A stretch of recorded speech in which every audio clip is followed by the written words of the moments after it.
So thank you everybody for joining us today. We are so happy that you're choosing to spend time with us. We've got Trisha Crawford, and she is going to be talking with us today about the Texas waiver programs and all of that. So thank you for being here with us, Trisha. Yes, ma'am. A couple of items, housekeeping items before we get started.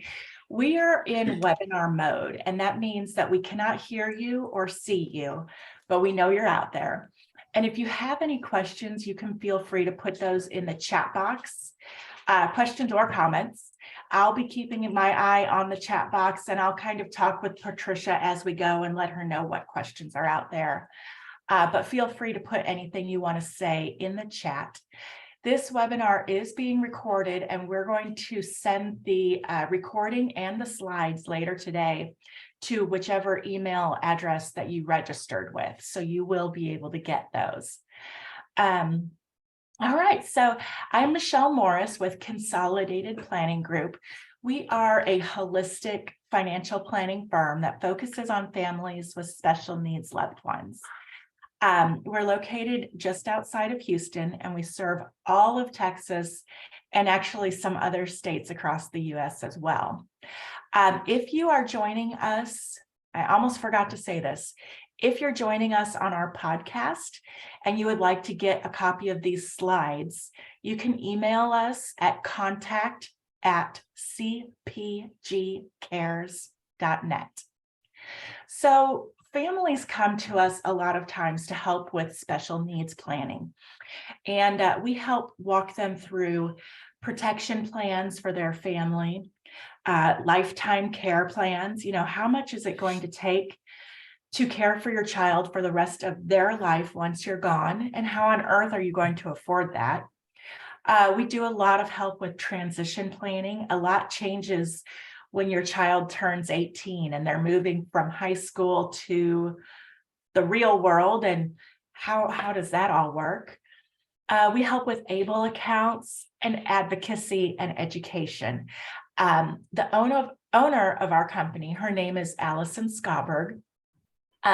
She has two special needs daughters who, you know, when they were going through the teenage years, Allison realized that this was very difficult, and there were a lot of nuances and tricks and rules and regulations that need to be followed. And she was thinking to herself, you know, I'm a financial advisor. This is my whole life. I should know these things. So she decided at that moment to take our company and turn it to helping special needs families, so that it's easier for you, so that you know all of the tips and tricks and regulations and legislation, and you know what to do to help your children. So that's why we do what we do, and we truly love it. So today, as I mentioned, we have Trisha Crawford with us. She is going to take over now. I see we've had a couple more people join. So I'll just reiterate, put your questions and comments in the chat, and you will get a recording of this webinar and the slides sent to you later today. All right, Trisha, take it away. All right, thank you. I'm Trisha Crawford.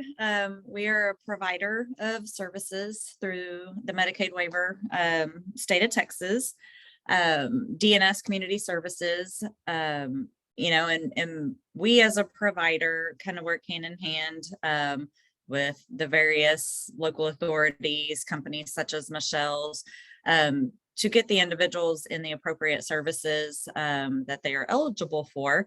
And as a provider, we feel that every person has the right to live well.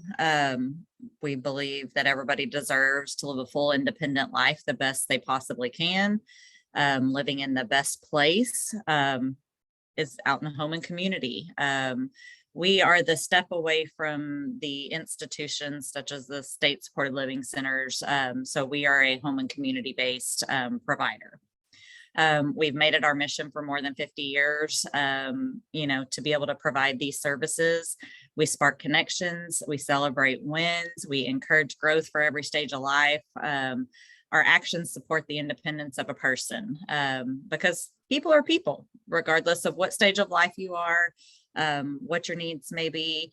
We want everyone to feel that they are the person they deserve to be and seen for who they are.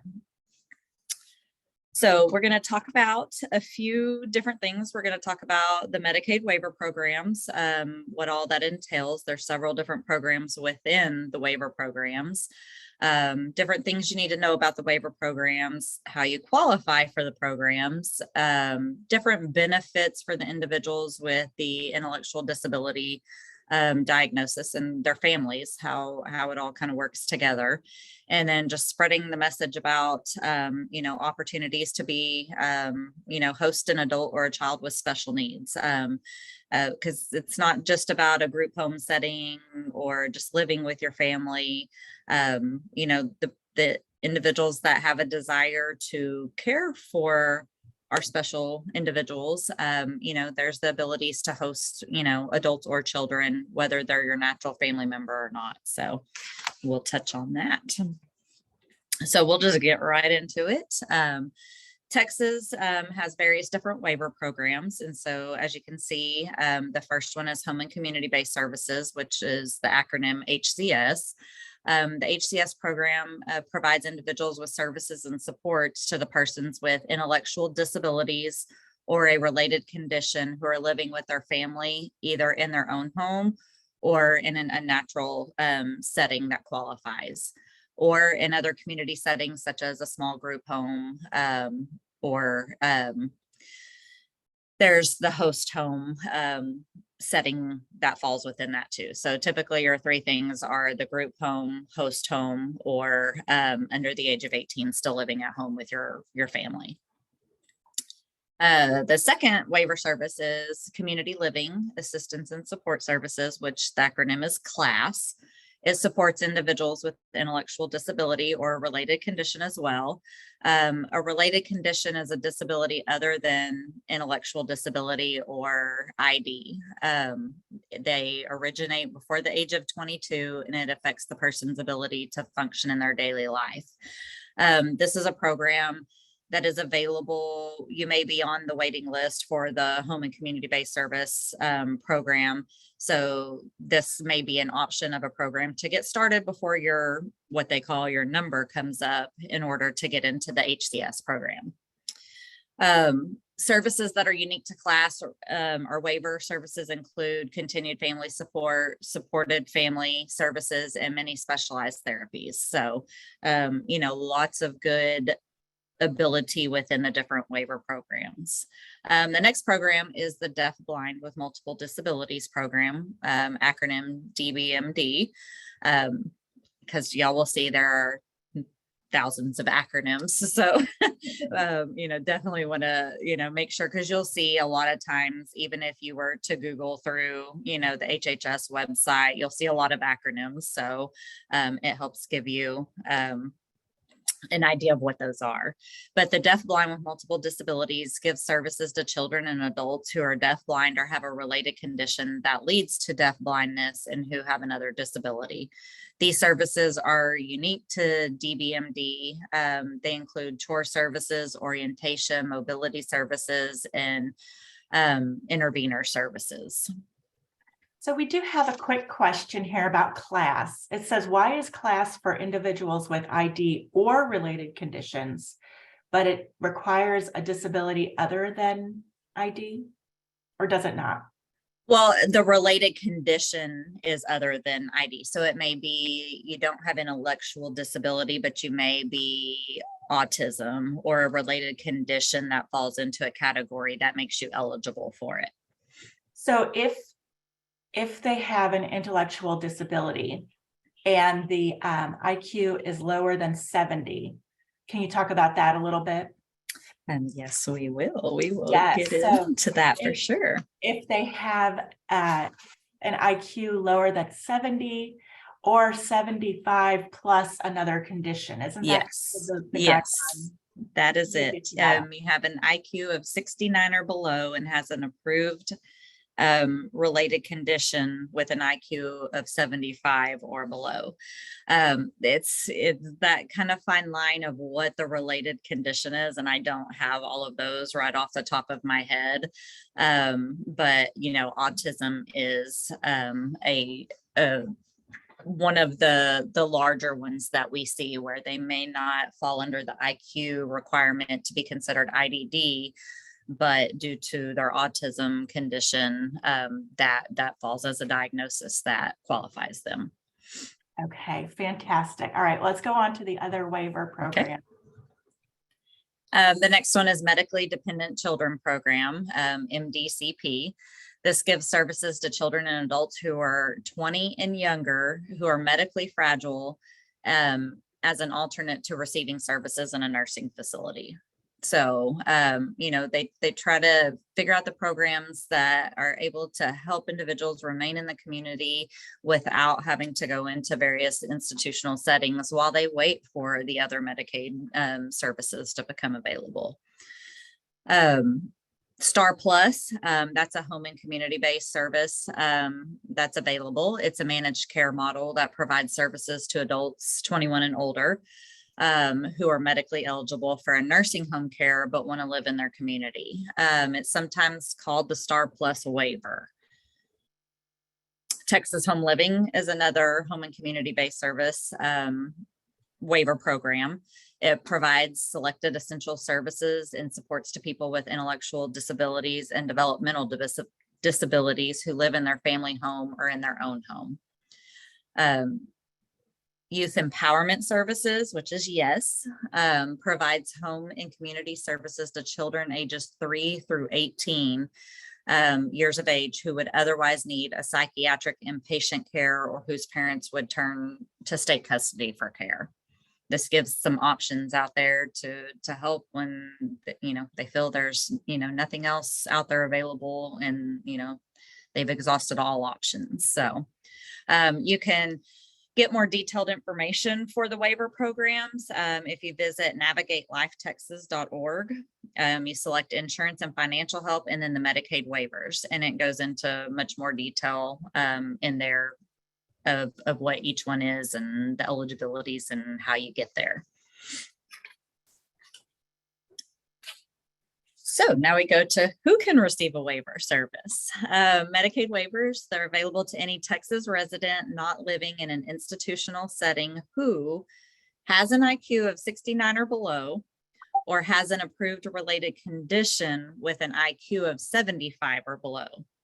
It's a little, it seems tricky, but you have people to help you get through and figure out where, the testing that has to be completed to figure out where IQs land and what related conditions might be there. But that's the gist of it for the waiver services. Has mild to severe deficits in adaptive behavior. They're eligible for Medicaid benefits, and you're not enrolled in any other Medicaid waiver program. So you can't have more than one waiver at a time? No, you may be in general revenue services, through your local authority, but when your waiver service availability slot comes open, then you have to choose which one you're going to be in. So you may be receiving, general revenue services, and then your home and community-based service slot comes open. So you would opt, whether you're going to stay in general revenue. Same thing with Texas Home Living. As a provider, we have lots of individuals being served that receive Texas Home Living services, and then their home and community-based service slot comes open, and so they choose to move over to the home and community base.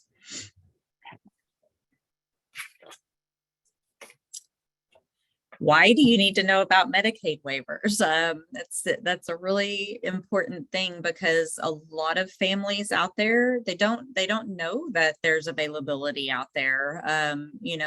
Over the last several years, we as providers have been pretty predominant in the school districts, trying to educate them on the resources that are out there and available, working with the local authorities to, get the word out, going to provider fairs and, things so that families understand there is help out there.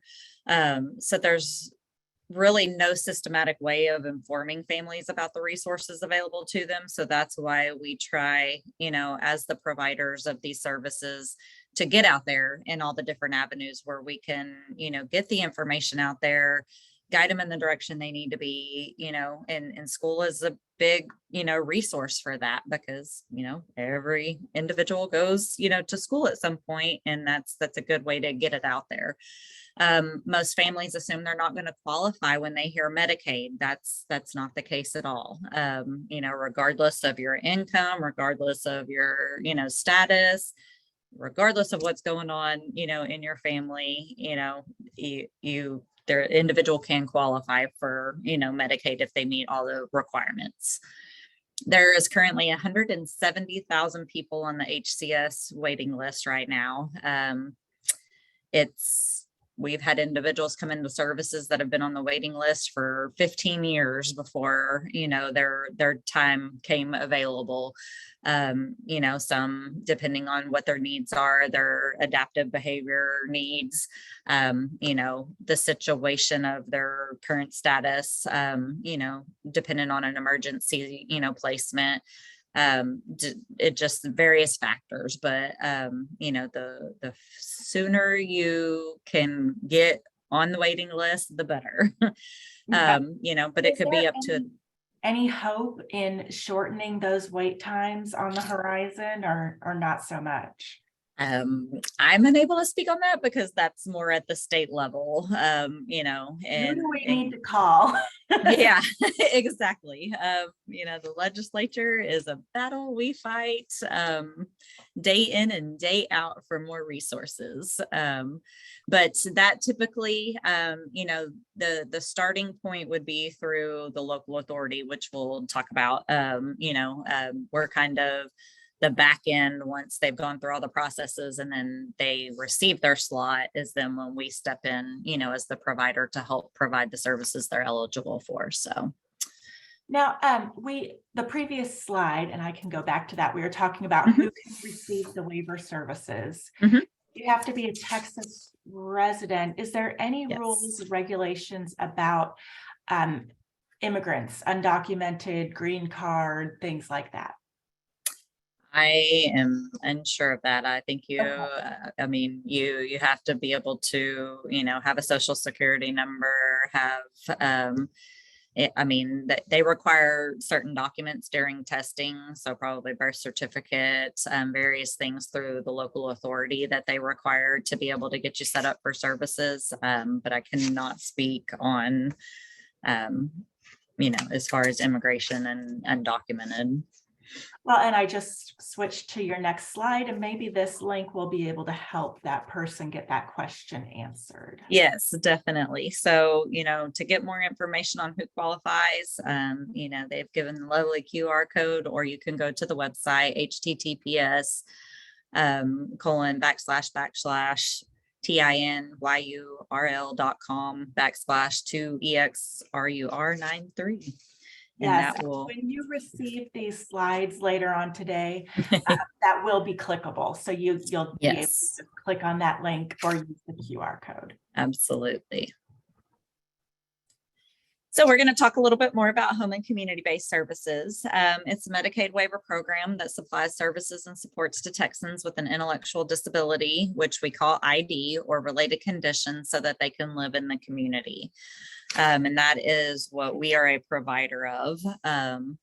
So you get different living options. So as I kind of mentioned before, there's the group home, so residential group home, and with home and community-based services, you group home related, it's either 3 or 4 bed homes. They're not any larger than a small residential home in the community. You could have one right beside you and wouldn't potentially even know, unless you're, very active in your community, and they are as well, which is what we strive for them to be. So it's just a regular 3-bed or 4-bed home where 3 or 4 individuals live, and staff are, provided in the home to care for them. However the needs are based. Typically it is 24-hour staffing. It just depends on whether they require a wake staff or whether they can have a staff that's a live-in staff that sleeps. It depends on, as the provider and the individual's needs, what those requirements are. We also have supported home living. So that's individuals that are under the age of 18 living at home, or they're over the age of 18. They can still live at home, or they can be living out on their own, and the provider provides a staff that comes in based on assessments that are completed and determination of how many hours per week, per day, an individual may need a staff to come in and assist them with various things, such as for under the age of 18, it may be working on social skills. It may be helping them, with various school service aspects. It may be for individuals that are over the age of 18. They don't want to transition to the host home and do that portion, but they still want somebody to come in and take them out into the community, grocery shopping, to the movies. They may have activities that they participate in, that they, Special Olympics, things of that nature, budgeting, various aspects like that, because we do have individuals that are capable of living on their own. They live in an apartment, they live in a home.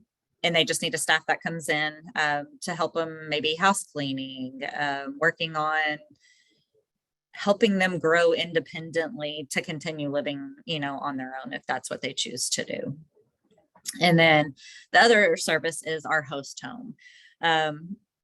You hear host home, and it used to be called foster care, but it's not the foster care that you initially think of. That may be like CPS, foster care.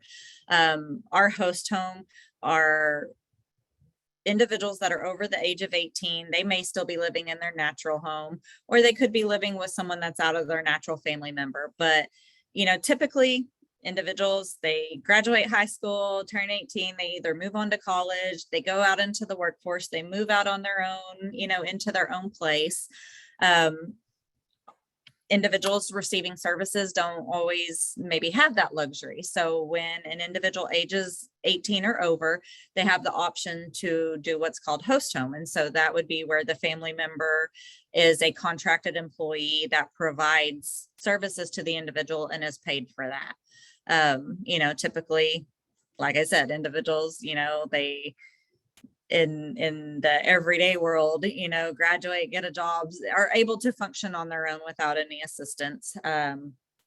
Our population and individuals are unable to do that. So this is a option that gives the family that needed support to continue assisting their loved one thrive in the community, thrive, in their daily lives, and be paid for continuing to do those services when they're over the age of 18.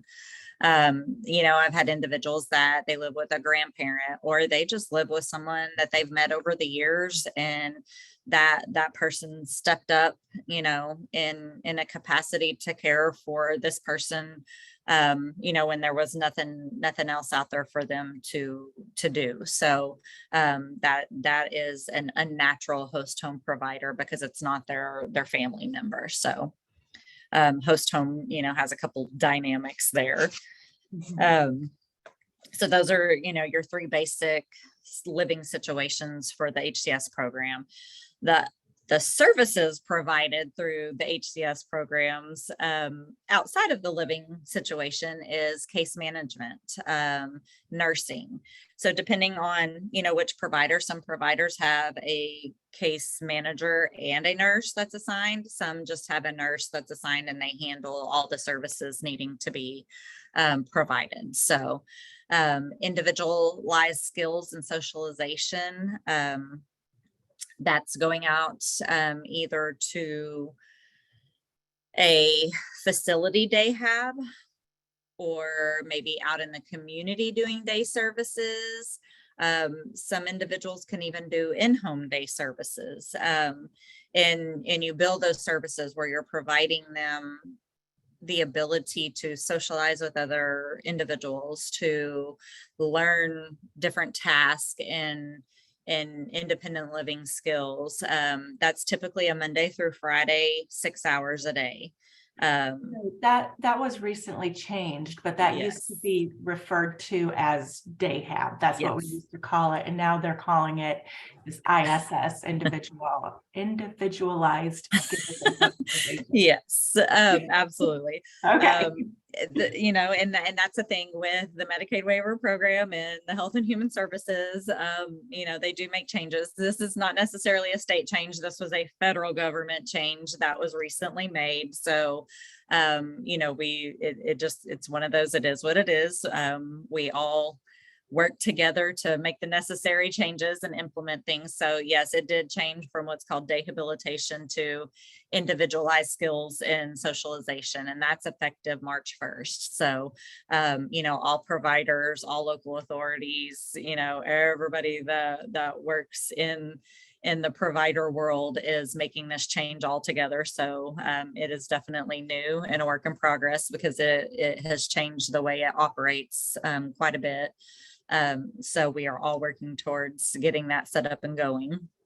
Behavioral supports. So for the adaptive behaviors, the challenging behaviors, the HCS program offers behavior supports to help give the families and the staff in the group homes the support and knowledge to be able to assist individuals and live their best life out in the community, even with challenging behaviors. Dental treatment over the age of 21, the services are available. Under 21, it is still covered through Medicaid, but once they turn 21, then that service is offered on their plan of care. Adaptive aids are also, the state offers a slew of various qualifying adaptive aids, hearing aids, adaptive equipment for toileting, showering, daily living, incontinence supplies, diabetic supplies. The list could go on and on. We'd be here a really long time.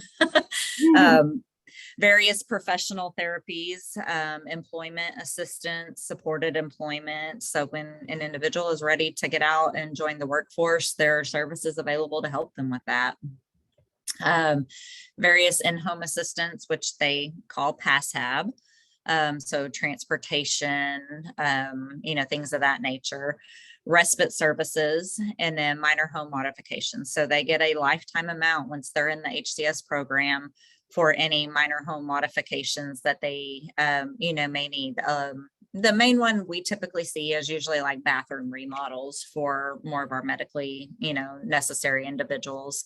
With adaptive aids, you get a certain amount a year. With minor home mods, it is a lifetime. So you get a certain amount and that's all they get for it. So it doesn't regroup each year that the plan rolls over. So, that's one of the little trickier ones, but it is definitely a well-utilized one if it helps, an individual be able to live more freely.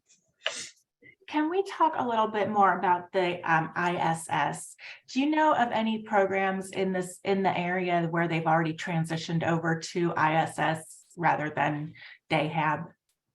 I know ours are currently in the process of it, but it all goes into effect March 1st. So everybody by now should have already gotten their licensing for each, facility that they're using. And there was a list of things that they had to have implemented prior to March 1st. I do know that the state is already out doing some of the checks and making sure that things are in place, but it does actually go into effect March 1st. So they won't start billing and doing any of that until March 1st. So.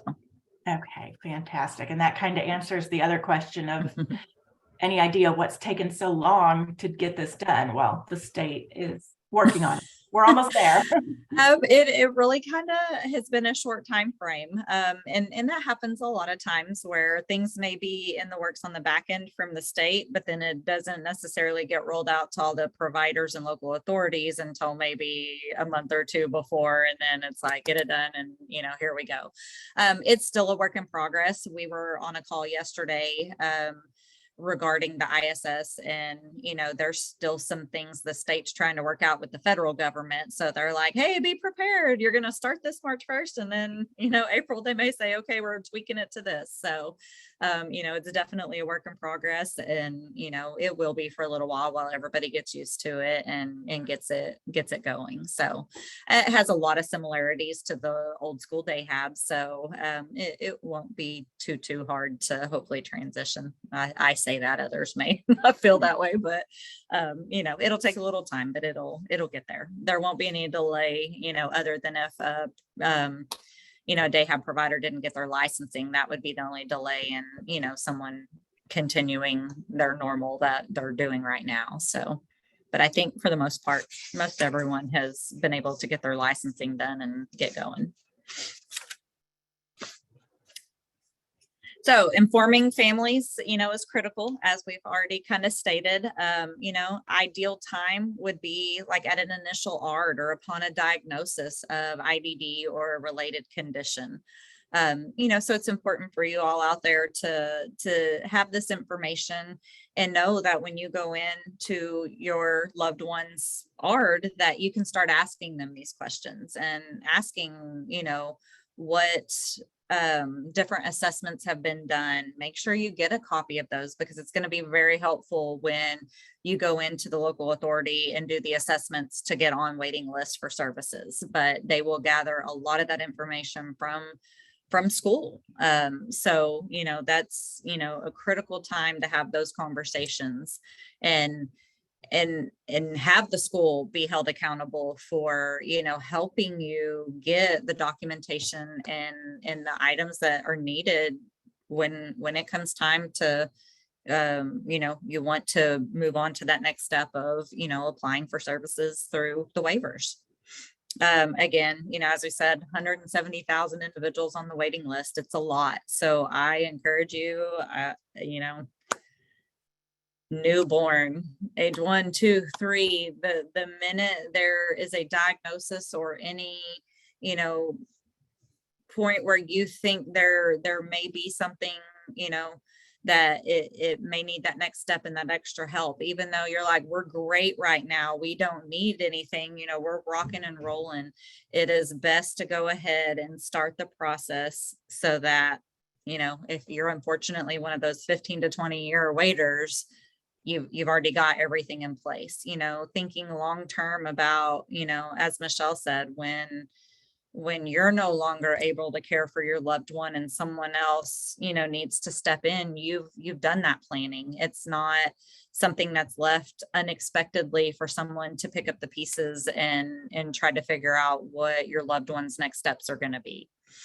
And one thing that, we always tell people is that you don't have to qualify for anything to put your kid's name on the list. The only thing Absolutely. Is that next thing we know, there are going to be 200,000 people on the waiting list, and they have to sort through all those ones who don't actually qualify. So it's best to, at least have some inkling. Don't just put every child that gets born on the list.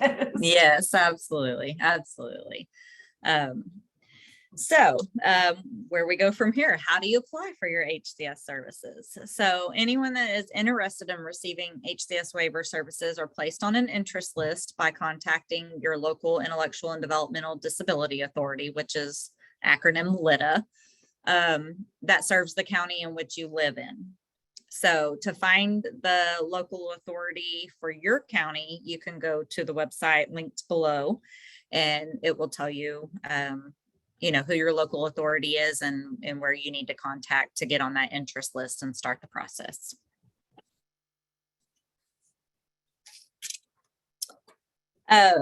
We've attached here again a link to our website if you would like to become a foster parent or a host home provider. We definitely, we have a lot of individuals out there that, may currently be residing in a group home setting, but eventually would love to be out in a more family setting, host home situation. I can only speak for, my provider that I work for. A lot of our individuals that are in host home are with natural family members, but we do have quite a few that are with other people that, just have the heart to do this type of care giving. and we could always use, more. So, we love to be able to put the information out there that, you may not be a current host home provider or foster parent, but you certainly could be if you wanted to. Host home providers can have up to 3 individuals in the waiver service program in their home, but there is the max of 3. So. And then Lindsay Meyer, she is our host home guru. So she was actually supposed to be here today, but unfortunately couldn't be. So we wanted to make sure you have her information, because she will be, kind of your direct contact for any follow-up information or questions, or, just anything you may have. Shoot it to her, and she will be more than happy to get you connected with the appropriate place you need to be, or guide you in the direction to get there. So her information is listed there for you. Patricia, do you know if there's a limit on employment assistance, like how long, or if there's a financial limit on that? I do not know if they currently have a cap on it right now. So that would be probably more information you could find in the services on the website for the services that are available. Fantastic. Thank you so much, Lindsay. I have a couple more, Patricia. I have a couple more slides to go through, and in this time would be a great time for you to get any last questions you have for Patricia, not Lindsay. And I'll circle back to those questions after I'm done with these last few slides. But we at Consolidated Planning Group do webinars 2, 3, 4, sometimes even more than that times a week. We are truly, we truly believe in what you were saying about getting the word out and letting people know that these options are available. But we also, we talk about all kinds of topics: the waiver programs, SSI, SSDI, future care cost estimates, how to develop a special needs care plan, ABLE accounts, beneficiary designations. What's important to know there is that you should never, ever have your child designated as a beneficiary, like on your life insurance or investments or anything like that, because it will cause them to be ineligible for these other benefits. So if, everybody does this, you say, okay, well, if I pass away, my spouse is going to get everything. And then if my spouse is also gone, or when they pass away, everything will be split equally between my kids. That's what almost everybody does. But the minute your child gets that money, they're not going to get the Medicaid waivers or SSI benefits anymore. So you want that money to go to a trust instead of straight to your child. And we talk about that a lot in our webinars and help people with those things. The special needs trusts, how to fund those. And if child support is a situation in your life that you're dealing with, you need to know that once your child turns 18, if they're still receiving that child support, it also needs to go to a trust, or else it will be counted as income. There are many fantastic residential communities out there. You want to start looking into those, researching them, and touring them early, because there could be wait lists for those as well. If you're considering guardianship, there are other alternatives as well, like partial guardianship, a power of attorney, a healthcare power of attorney, even a supported decision-making agreement. You need an attorney to help you set that up, but you can get that process started when you are within 6 months of your loved one turning 18. And then we talk a lot about post-high school educational options. You want to think about what's going to happen after high school to continue your child's education. Does Savita Health own the ISS programs? We do some.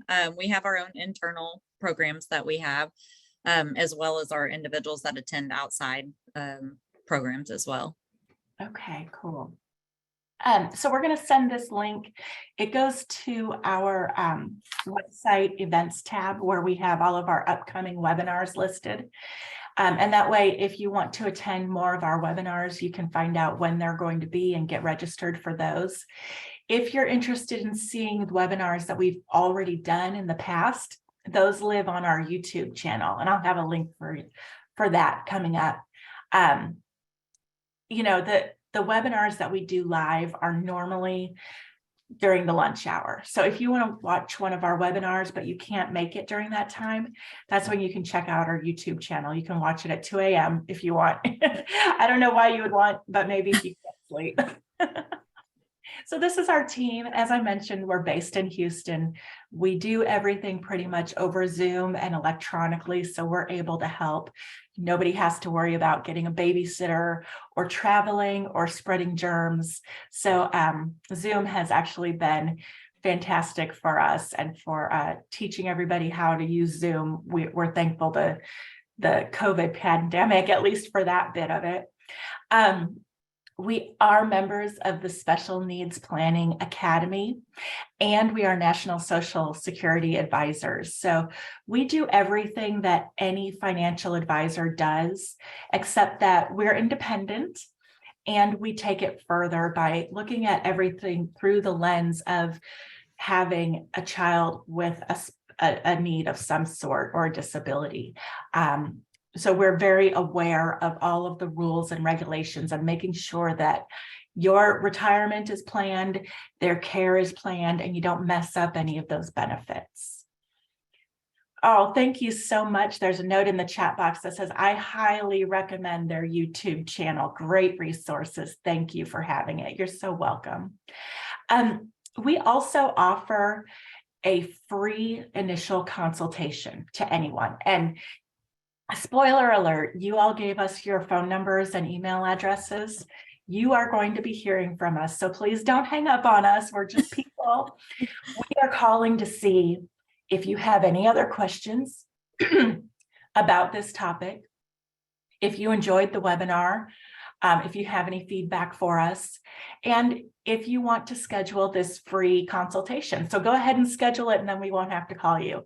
But what we do during this consultation is, first, we want to answer any questions that you have related to planning for the future and the waiver programs and anything really. What questions do you have?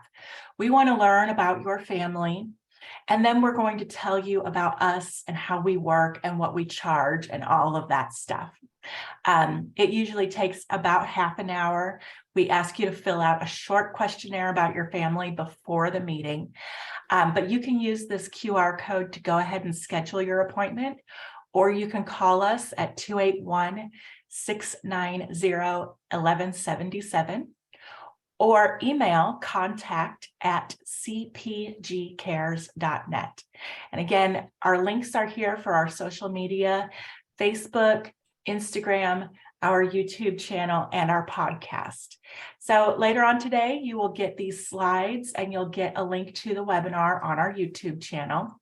You can always reach out to us for questions, and we will be reaching out to you to check in after this webinar, within the next couple days. So I don't see any other questions.